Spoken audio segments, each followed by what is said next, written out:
এবার তুলে দেওয়া হচ্ছে অলস বসে থাকা বিদ্যুৎ কেন্দ্রের ক্যাপাসিটি চার্জ। এসব কেন্দ্রকে ক্যাপাসিটি চার্জ দিতে গিয়ে বাড়ছে সরকারের ভর্তুকির বোঝা, যার চাপ পড়ছে গ্রাহকের ওপর। তাই নতুন পঞ্চবার্ষিক কৌশলগত পরিকল্পনা এ বিষয়ে কঠোর হচ্ছে সরকার। বিদ্যুৎ ক্রয় চুক্তির নিরীক্ষা কুইক রেন্টাল প্রকল্পের শ্বেতপত্র প্রকাশের সিদ্ধান্ত নিয়েছে সরকার। পাশাপাশি 5 বছরে নবায়নযোগ্য জ্বালানি থেকে 10,000 মেগাওয়াট বিদ্যুৎ উৎপাদনের লক্ষ্য নির্ধারণ করা হয়েছে। দেশে আপৎকালীন বিদ্যুতের চাহিদা মেটানোর লক্ষ্যে 2010 সালে অনুমোদন দেওয়া হয় রেন্টাল ও কুইক রেন্টাল বিদ্যুৎ কেন্দ্রের। কথা ছিল 3 বছর পর মধ্যমেয়াদী পরিকল্পনা বাস্তবায়ন হলে এসব কেন্দ্র থেকে আর বিদ্যুৎ নেওয়া হবে না। তবে গত 1.5 দশকেও বন্ধ হয়নি কোনো কেন্দ্র। উল্টো অলস বসে থাকা কেন্দ্রগুলোকে বিপুল অঙ্কের অর্থ পরিশোধ করতে গিয়ে ফতুর হচ্ছে বিদ্যুৎ উন্নয়ন বোর্ড পিডিবি। বকেয়া মেটাতে দফায় দফায় বাড়ানো হয়েছে বিদ্যুতের দাম, যার দায় চেপে বসেছে গ্রাহকের ঘাড়ে। এমন বাস্তবতায় কোনো কেন্দ্রকে অলস বসিয়ে রেখে ভাড়া দেবে না সরকার, অর্থাৎ তুলে দেওয়া হবে ক্যাপাসিটি চার্জ ব্যবস্থা। পঞ্চবার্ষিক কৌশলগত পরিকল্পনায় এমন সিদ্ধান্ত নিয়েছে সরকার। এছাড়া 5টি অসম চুক্তি পুনরায় আলোচনার মাধ্যমে বছরে অন্তত 3,000 কোটি টাকা সাশ্রয় করতে চাইছে বর্তমান সরকার। সমস্ত বিদ্যুৎ কেন্দ্রগুলো তুলনামূলকভাবে অদক্ষ, সেগুলোকে অবসায়ন করা, এগুলো যৌক্তিক পদক্ষেপ। তবে পুরো প্রক্রিয়াটি যেন আগামী দিনে যে ভবিষ্যৎমুখী পরিকল্পনা, সেটি যেন স্বচ্ছ জবাবদিহিমূলক একটি কাঠামোতে পৌঁছায়। বিদ্যুৎ কেন্দ্রের বিপুল ভর্তুকির চাপ কমাতে প্রথম বছরেই সমস্ত ক্রয় চুক্তির কারিগরি ও আর্থিক নিরীক্ষার সিদ্ধান্ত নেওয়া হয়েছে পঞ্চবার্ষিক পরিকল্পনায়, যার আওতায় আসবে বিতর্কিত কুইক রেন্টাল আইনে নেওয়া প্রকল্প। আর দ্বিতীয় বছরে প্রকাশ করা হবে এ সংক্রান্ত শ্বেতপত্র। অতীতে এমন ধরনের অনিয়ম দুর্নীতি হয়েছে যেগুলোর একটি রেকর্ড থাকা দরকার আছে। আমরা মনে করি যে সেই আলোকে সরকার যে শ্বেতপত্র প্রকাশ করতে যাচ্ছে, যেখানে অতীতে যে সমস্ত চুক্তিগুলো হয়েছে সেই চুক্তির অনিয়মের বিষয়গুলো তারা তুলে ধরতে চান, সেটির একটা যৌক্তিকতা রয়েছে। বর্তমানে দেশে 137টি বিদ্যুৎ কেন্দ্র থাকলেও এর বড় একটি অংশ অদক্ষ ও পুরনো। পরিকল্পনায় এসব কেন্দ্রের মেয়াদ আর না বাড়িয়ে ধাপে ধাপে অবসায়নের প্রস্তাব করা হয়েছে। 50 মেগাওয়াটের বেশি ক্ষমতার নতুন প্রকল্প হবে প্রতিযোগিতামূলক দরপত্রের মাধ্যমে। পাশাপাশি বিদ্যুৎ ক্রয়ের অস্বচ্ছ প্রক্রিয়া স্থায়ীভাবে বন্ধেরও সিদ্ধান্ত নেওয়া হয়েছে। যেহেতু এগুলো আন্তর্জাতিক চুক্তির অধীনে হয়েছে, সুতরাং যে কারো সাথে এই ধরনের চুক্তিগুলো পুনর্মূল্যায়ন করতে গেলে অবশ্যই একটা ফ্রেমের মধ্যে গিয়ে সেটি করতে হবে। সরকারের কাছে যথেষ্ট যুক্তি রয়েছে, যেমন এই মুহূর্তে সরকার আর্থিক সামর্থ্য ভালো না, ফলে অনেক বাকি পড়ছে, পে করতে পারছে না। আবার যে মূল্যে এগুলো নেওয়া হয়েছিল সে মূল্যগুলো বাজার মূল্যের চেয়ে অনেক বেশি ছিল। সুতরাং এই সমস্ত যুক্তিগুলোর অধীনে তাদের সাথে কিন্তু নেগোসিয়েশনে যেতে পারেন। এছাড়া ঘোষণা অনুযায়ী 5 বছরে নবায়নযোগ্য খাত থেকে 10,000 মেগাওয়াট বিদ্যুৎ উৎপাদন করার পরিকল্পনা আছে বিএনপি সরকারের। Riyad Sumon, one news, Dhaka. জনাব শামীম, আমরা প্রতিবেদনটি দেখলাম এবং সেখানে আসলে যে বিষয়টি আমরা লক্ষ্য করেছি যে সরকার যে সিদ্ধান্ত নিয়েছে অর্থাৎ পঞ্চবার্ষিক পরিকল্পনায়, সেখানে আসলে ক্যাপাসিটি চার্জ অর্থাৎ অলস কেন্দ্রগুলোকে অবসায়ন করতে চায়, একসাথে নিরীক্ষা করতে চায় কোথায় ক্রয় চুক্তির বিচ্যুতি হয়েছে, কোথায় অনিয়ম হয়েছে, সেসব বিষয়গুলো নিয়ে তারা কাজ করছে এবং বলা হচ্ছে যে একটি শ্বেতপত্র তারা প্রকাশ করবে।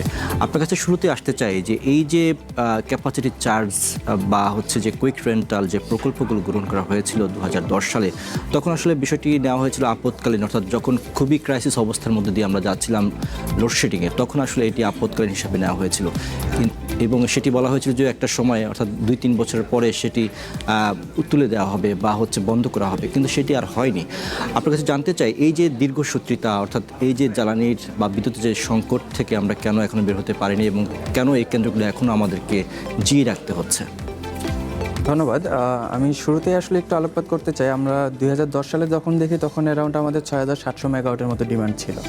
তো এটার এগেনস্টে যখন এই কুইক রেন্টাল পাওয়ার প্ল্যান্টগুলো আসলো, সেটার সাথে সাথে কিন্তু আমরা দেখতে পেলাম যে আবার 2015 সালে এসে আবার সেই ডিমান্ডটা দ্বিগুণ হয়ে গেল। তো এ কারণেই কিন্তু তারা বাদ দিতে পারেনি সেই কুইক রেন্টাল পাওয়ার প্ল্যান্টগুলো।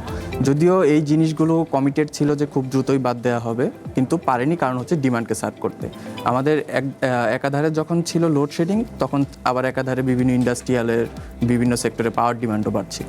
তো এই ক্ষেত্রে তারা বাদ দিতে পারেনি, কিন্তু গভর্নমেন্টের এই নতুন গভর্নমেন্টের যে ইনিশিয়েটিভটা, সেটা আমরা সাধুবাদ জানাই। এটা অবশ্যই একটা ভালো দিক যে এই কুইক রেন্টাল পাওয়ার প্ল্যান্টগুলো এখন ফেলে দেওয়া উচিত, বা আমি বলবো এগুলোকে বন্ধ করা উচিত। কারণ আমরা যদি একটা স্ট্যাটিস্টিক্স দেখি, অ্যারাউন্ড 10,000 মেগাওয়াটের এগেনস্টে আমাদের প্রায় $1.8 বিলিয়ন মতো ক্যাপাসিটি চার্জ দেওয়া লাগছে। তো যেটা একটা বড় নাম্বার, এবং গভর্নমেন্ট এখন এই ফিসকাল বার্ডেন নেওয়ার মতো পরিস্থিতিতেও নেই। তো ডেফিনেটলি এটা নিয়ে একটা ভালো উদ্যোগ যে গভর্নমেন্ট সেটা স্ট্র্যাটেজিকভাবে আগাচ্ছেন, এবং আগামী দিনগুলোতে এগুলো বাস্তবায়ন হোক, সেটাই আমরা চাই। এক্ষেত্রে যে প্রতিষ্ঠানগুলোর সাথে চুক্তি করা হয়েছে তারা তো আসলে অনেক ক্ষেত্রে অনেক শক্তিশালী বা প্রভাবশালী, তাদের সাথে আসলে চুক্তি থেকে বের হয়ে আসা বা তাদেরকে ক্যাপাসিটি চার্জ না দেয়া, এটা কি খুব সহজ হবে? কি মনে হয় আপনার কাছে? বাংলাদেশের পার্সপেক্টিভে আসলে এই জিনিসটা তেমন একটা সহজতর হবে না আমি মনে করি। যেটা একাধারে কিন্তু আমাদের যদি প্রসপারিটি দেখতে হয় যে ফিউচারে আমাদের কোন দিকে যেতে হবে, তো আমাদের আসলে বিভিন্ন ধরনের ইনফ্লুয়েন্স থেকে বেরিয়ে আসতে হবে, স্পেশালি এই পাওয়ার অ্যান্ড এনার্জি সেক্টরকে। পাওয়ার অ্যান্ড এনার্জি সেক্টর কিন্তু বিগত যে সরকারের আমলে ছিল তখন কিন্তু বেশ কারাপ্টেড ছিল। আমরা কিন্তু সেটা বিভিন্নভাবে বিভিন্ন সংবাদ মাধ্যম বা বিভিন্ন ডকুমেন্টারিতে আমরা দেখতে পাই। কিন্তু এখন যদি আমরা এই কারাপশন থেকে বেরিয়ে আসতে চাই, আমাদের সকল ধরনের ইনফ্লুয়েন্সকে বাদ দিতে হবে। আমাদের শুধু দেখতে হবে ফিউচারে আমাদের ডিমান্ড কতটুকু, আমাদের কতটুকু সার্ভ করতে হবে, এবং সেই অনুযায়ী আমাদের প্ল্যান আগাতে হবে। এক্ষেত্রে যদি বলেন যে বিভিন্ন পার্টিকুলার কোনো এজেন্সিকে বা পার্টিকুলার কোনো বডিকে যদি আমি ইনসেন্টিভাইজ করতে চাই, তাহলে কিন্তু আমার সেক্টরটা আবার মুখ থুবড়ে পড়বে, যেটা বিগত বছরে হয়েছিল।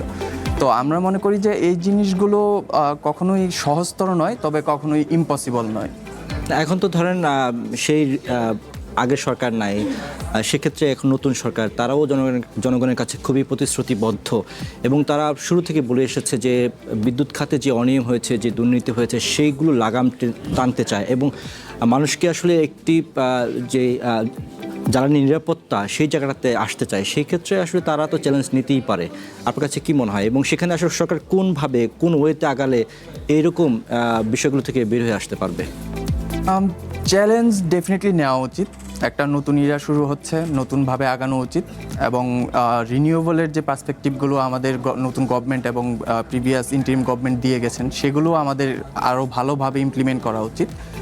যদি একটু পার্টিকুলারলি একটা প্রোগ্রাম নিয়ে বলা হয়, ন্যাশনাল রুফটপ সোলার প্রোগ্রাম, সেটা নিয়েও কিন্তু এখনও কোনো ধরনের ইনিশিয়েটিভ নেওয়া হয়নি। আপনি যদি পার্টিকুলারলি ইমপ্লিমেন্টেশনের দিক থেকে জানতে চান, এই দিকগুলোকে খুব দ্রুত গতিতে ত্বরান্বিত করতে হবে, এবং এগুলোর পিছনে যে ফিসকাল বার্ডেনগুলো আছে, ট্যাক্স, ভ্যাট এবং বিভিন্ন আমদানি রিলেটেড যে প্রবলেমগুলো আছে, এই প্রবলেমগুলো দ্রুত সলিউশন করতে হবে।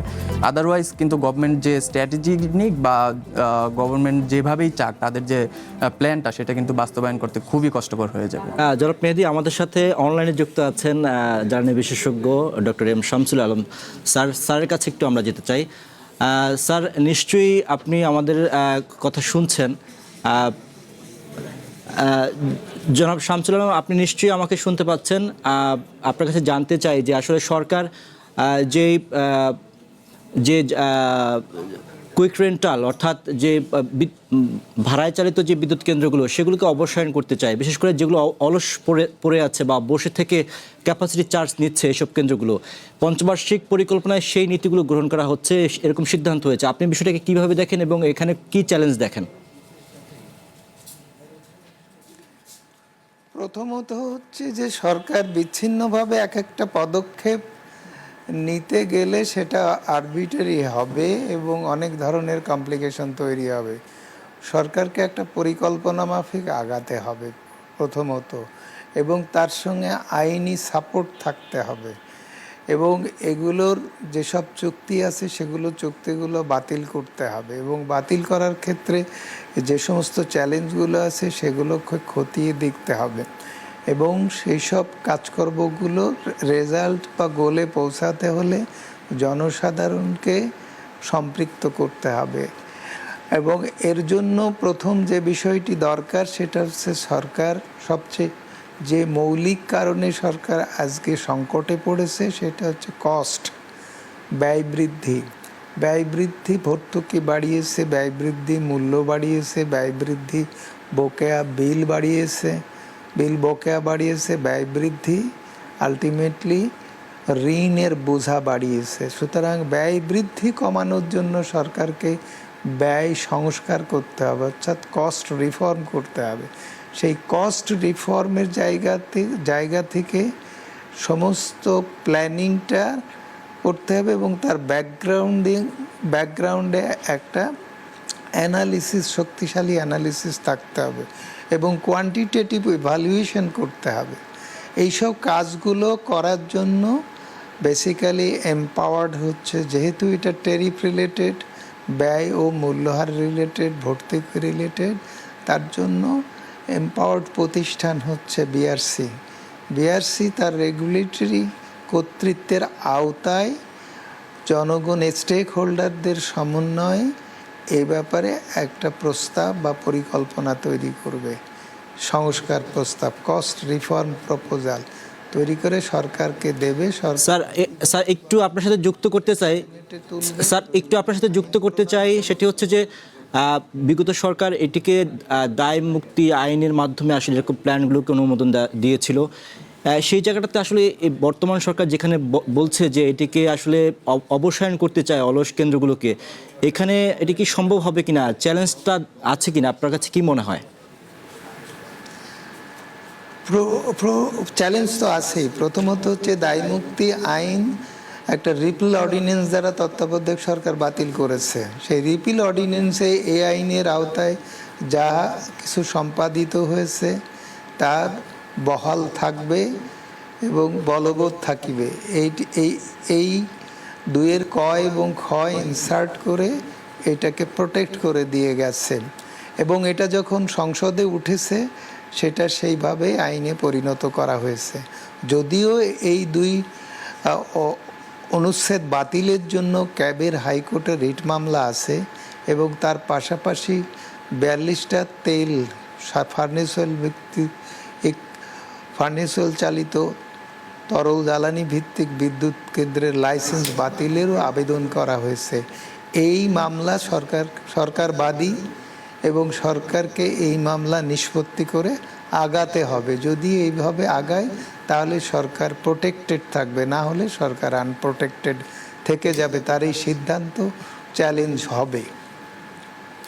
স্যার একই সাথে স্যার সরকার বলছে যে এই দ্বিতীয় বছরে তারা একটা শ্বেতপত্র প্রকাশ করবে এবং সেখানে আসলে এখানে কি অনিয়ম হয়েছে ক্রয় চুক্তিগুলোতে বা প্ল্যান্ট নির্মাণের ক্ষেত্রে, সেই জায়গাগুলোতে তারা প্রকাশ করতে চায়। আপনি এই বিষয়কে কিভাবে দেখেন?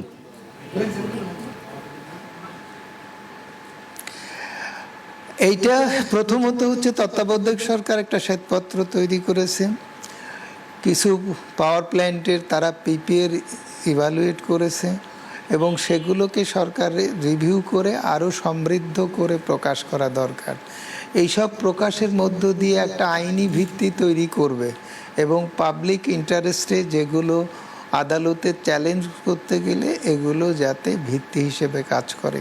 সুতরাং আমি মনে করি এটাকে সাদামাটা তদন্ত রিপোর্টের মতো নয়, এটাকে আইনগত দলিলে পরিণত করার জন্য এইটা যেভাবে প্রকাশ করলে সেই দলিলে পরিণত হতে পারে, আইনি দলিলে, সেইভাবে কাঠামোগতভাবে আইনি প্রোটেকশনের আওতায় আইনি দলিলে পরিণত করা।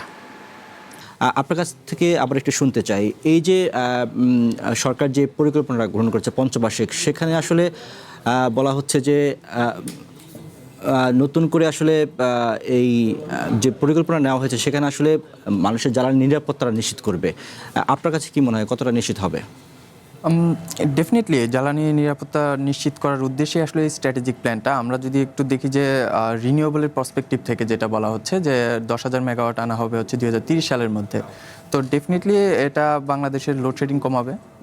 বাংলাদেশের যে লসগুলো হয় বিভিন্ন সেক্টরে, এনার্জি সেক্টরে বলবো স্পেশালি, সেগুলো থেকে এগুলোতে বেরিয়ে আসতে সহায়তা করবে। আর পার্টিকুলারলি যদি আরেকটু বলতে চাই, এখানে আসলে মোস্টলি স্ট্রেনথেন করা উচিত হচ্ছে পাওয়ার গ্রিডকে যদি আসলে ইনফোর্স করা না হয়, পাওয়ার গ্রিডকে যদি মডার্নাইজড করা না হয়, তাহলে এই জ্বালানি নিরাপত্তা কিন্তু কখনই আসবে না, বিশেষ করে পাওয়ারের সেক্টরে। জি, আমরা একটু জনাব শামসুল আলমের কাছে যেতে চাই, তার কাছ থেকে একটু শুনতে চাই। জনাব শামসুল আলম, আপনি নিশ্চয়ই আমাকে শুনতে পাচ্ছেন। আপনার কাছে প্রশ্ন হচ্ছে যে প্রতি মাসে আমাদের গড়ে অন্তত 30 থেকে 40 হাজার কোটি টাকা আমাদের যে গুনতে হচ্ছে ক্যাপাসিটি চার্জ, এবং আমরা যদি গত 15 বছরের হিসাব করি সেটি প্রায় 1 লাখেরও বেশি টাকা আমাদেরকে গুনতে হয়েছে। এমন বাস্তবতা আসলে এই যে ক্যাপাসিটি চার্জের এই যে খরচ কমিয়ে আনার যে চ্যালেঞ্জটি সরকার গ্রহণ করেছে সেটিকে আপনি কিভাবে দেখেন, এবং এখানে আসলে কতটা খরচ সাশ্রয় করা সম্ভব হবে বলে আপনি মনে করেন? খরচ সাশ্রয় করা তো সম্ভবই, এবং খরচ সাশ্রয় করা ছাড়া সরকারের কোনো বিকল্প নেই। কিন্তু প্রশ্ন অন্য জায়গায়। সরকারের যে প্রশাসনিক কাঠামো, অর্থাৎ সরকারের যে ইনস্টিটিউশনাল অ্যাবিলিটি, সেইটা নিয়ে আমার সংশয় আছে। সরকার বিদ্যমান কাঠামোর আওতায় যা কিছুই করছে এখন পর্যন্ত সফলতার মুখ দেখছে না। এই যে এলপিজি আনার জন্য সরকার যেভাবে মরিয়া হয়েছে, সরকারের চেষ্টায় তো কোনো ত্রুটি দেখতে পাচ্ছি না, কিন্তু সরকার তো সফল হতে পারছে না। সরকার ডিপো থেকে তেল বেরিয়ে যায়, জেট ফুয়েল বেরিয়ে যায়, সেটা কোথায় চলে যায়? ট্রাকগুলো ডেস্টিনেশনে পৌঁছায় না। সেগুলোর তো সরকারের এই যে প্রশাসনিক কাঠামোগত দুর্বলতা, সক্ষমতার অভাব, অস্বচ্ছতা, দুর্নীতি, এগুলো সরকারকে ব্যর্থ করে দিচ্ছে। তো সুতরাং সরকার আমি যে কথা বলছিলাম যে ব্যয় সাশ্রয় করা মানে কস্ট রিফর্ম করা, সেই কস্ট রিফর্ম করার প্রথমত হচ্ছে প্রস্তাবনা তৈরি করা, অর্থাৎ রিফর্ম প্রপোজাল তৈরি করা এবং সেই প্রপোজাল বাস্তবায়ন করা। রিসেন্টলি সরকার যে কৌশলপত্র তৈরি করেছে 2023 থেকে 2026 থেকে 30 পর্যন্ত সরকারের এই মেয়াদে, সেই কৌশলপত্রে সরকার অনেক কিছুই করতে চেয়েছে বা করবে। 10,000 মেগাওয়াট কমার্শিয়ালি সৌরবিদ্যুৎ উৎপাদন করবে, কিন্তু সেখানে কোথাও এনফোর্সমেন্ট নেই। অর্থাৎ স্যার এখানে এনফোর্সমেন্টটা বাড়াতে হবে, সরকারের যে আইনগুলো আছে বা যে কর্মপদ্ধতিগুলো আছে সেগুলোর প্রয়োগটা বাড়াতে হবে। আপনি আমাদের সাথে থাকবেন স্যার, আমাদের কাছে আরেকটি প্রতিবেদন আছে, সেটি দেখে এসে আপনার সাথে আমরা আবার যুক্ত হব।